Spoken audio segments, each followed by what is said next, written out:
आज हम उस अदृश्य शत्रु की बात करेंगे जो न सिर्फ मानव इतिहास को झकझोर चुका है बल्कि पृथ्वी के हर जीव को अपनी चपेट में ले चुका है। Spanish flu, HIV, rabies, influenza, small pox, Ebola, Nipah, chikungunya से लेकर कोविड वायरस तक हजारों नाम, हर एक की अलग संरचना, अलग ताकत और कभी न खत्म होने वाली जंग।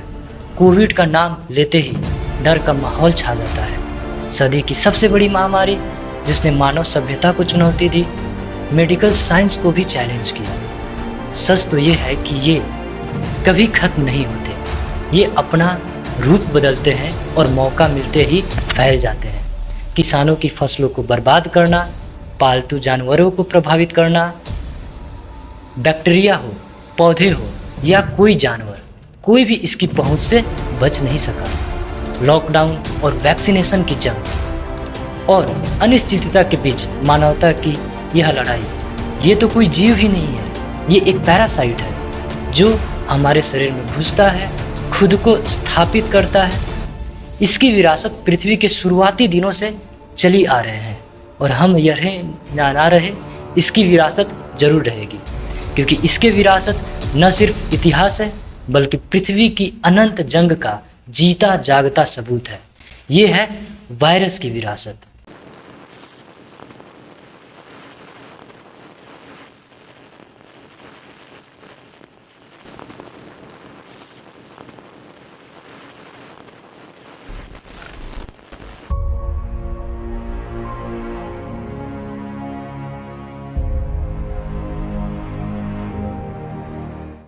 सेल यानी कि कोशिका। सेल क्या है? It is the structural and functional unit of any living organism. On the basis of number of cells, दो टाइप के ऑर्गेनिज्म होते हैं, यूनिसेलुलर एंड मल्टीसेलुलर। सेल को बनने के लिए तीन इंपॉर्टेंट चीजें बहुत जरूरी है।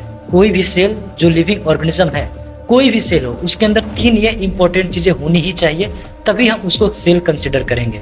उसमें एक प्लाज्मा मेम्ब्रेन होना चाहिए, मेम्ब्रेन होना ही चाहिए। उसके अलावा उसके पास एक ट्रांसपोर्ट चैनल होने चाहिए जिससे कोई चीज अंदर जा सके और उससे चीज बाहर आ सके।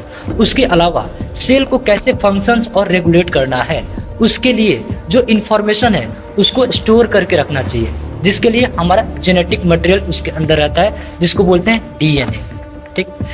प्रोकैरियोटिक और यूकैरियोटिक ऑर्गेनिज्म ये on the basis of nucleus पे डिवाइड किए गए हैं। जिसमें वेल डिफाइंड न्यूक्लियस होते हैं उसको हम लोग बोलते हैं यूकैरियोटिक सेल। जिसमें वेल डिफाइंड न्यूक्लियस नहीं होता है उसको बोलते हैं प्रोकैरियोटिक सेल। ठीक। अब एक बात समझने की जरूरत है कि सेल को ही structure and functional unit of life क्यों बोलते हैं, माइटोकॉन्ड्रिया, क्लोरोप्लास्ट को क्यों नहीं बोलते भाई? क्योंकि एक यूनिसेलुलर ऑर्गेनिज्म अपना लाइफ इंडिपेंडेंट एग्जिस्ट कर पाता है, इसीलिए सेल को यूनिसेलुलर बोलते हैं।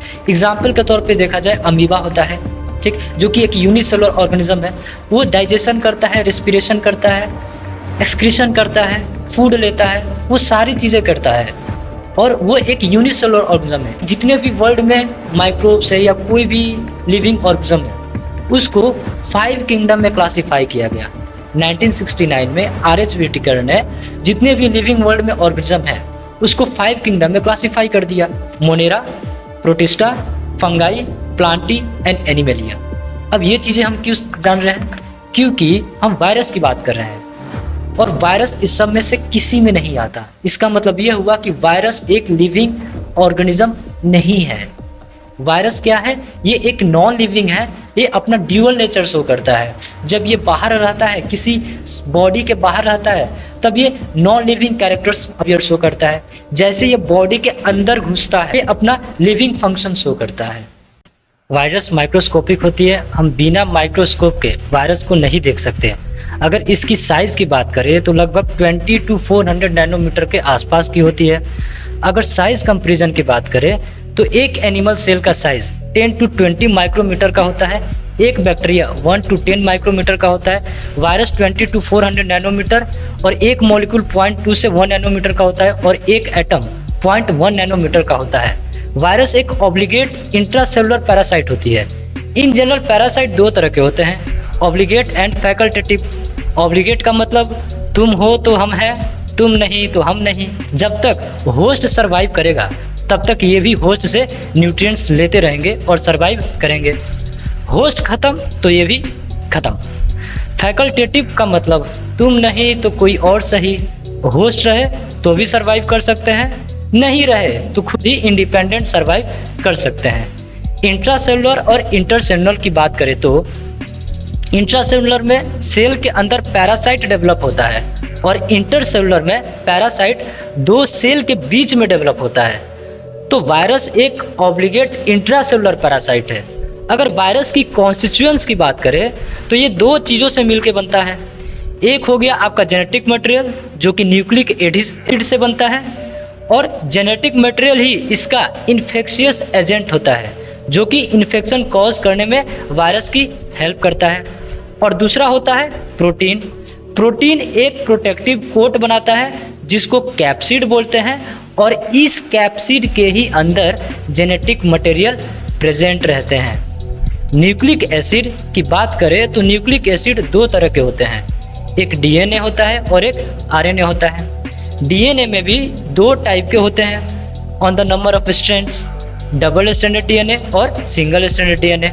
और आरएनए में भी सिंगल स्ट्रैंडेड आरएनए होते हैं और डबल स्ट्रैंडेड आरएनए होता है। जितने भी लिविंग ऑर्गेनिज्म होते हैं उन सब में double stranded DNA as a genetic material present होता है। But in case of virus single stranded DNA, double stranded DNA, single stranded RNA and double stranded RNA भी हो सकता है। वायरस में जेनेटिक मटेरियल या तो डीएनए होगा या तो आरएनए होगा, दोनों एक साथ नहीं हो सकते।